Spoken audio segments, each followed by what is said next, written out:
Gyrophare Patch Tuesday juillet 2026.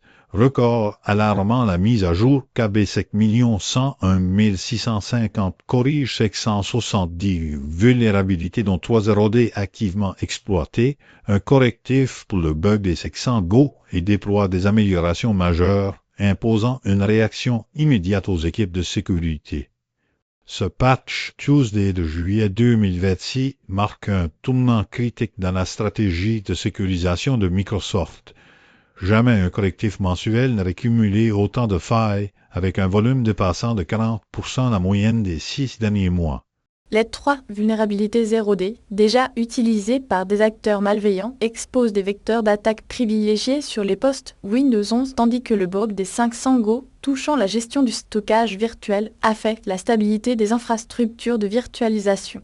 L'urgence est également dictée par le calendrier réglementaire. La loi de programmation militaire française LPM exige désormais un niveau de cyberhygiène avancé pour les administrations, rendant ce patch non négociable. Contexte historique des correctifs.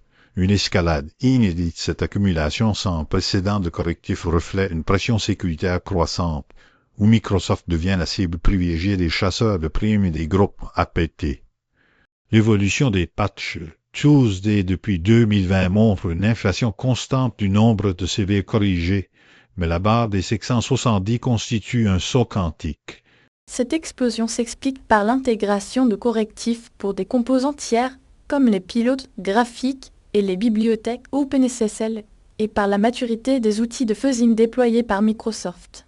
Le bug des 500 Go, lié à une corruption de la table de partition GPT, avait été signalé en interne depuis des mois, mais sa correction coïncide avec une vague de cyberattaques ciblant les systèmes de stockage des PME françaises.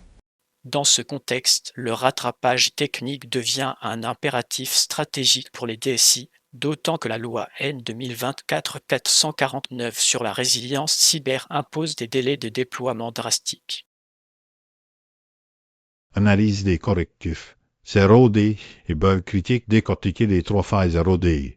Identifiés comme CV 2026 3456, 2026 3457 et 2026 3458 permettent respectivement une exécution de code à distance, une élévation de privilèges et un déni de service par saturation mémoire, tandis que le correctif des 600 Go résout un problème de déduplication sous le TINFES.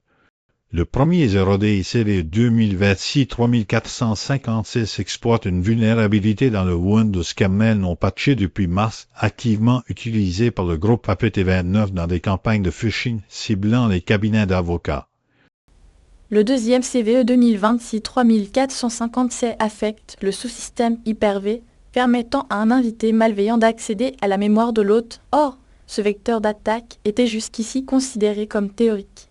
Enfin, le troisième 0D CV 2026-3458 touche le service de transfert intelligent en arrière-plan bit, outil utilisé par les administrateurs pour le déploiement à distance. Par ailleurs, le correctif des 500 Go ne se limite pas à un simple hotfix. Il réécrit la logique de gestion des points de contrôle dans Windows Storage Space, ce qui implique une planification rigoureuse des redémarrages pour éviter une perte de données.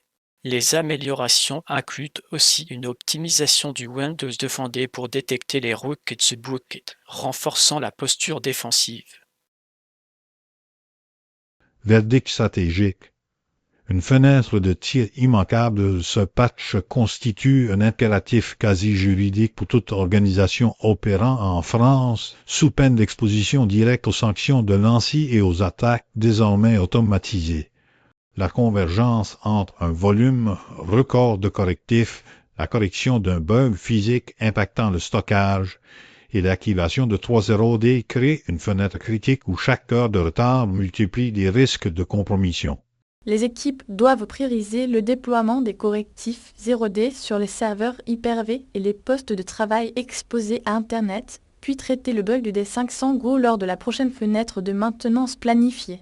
À moyen terme, l'augmentation structurelle du nombre de CVE par patch Tuesday, prévue à plus 50% d'ici 2027, impose d'investir dans des solutions de patch automation et de virtual patching pour les environnements legacy.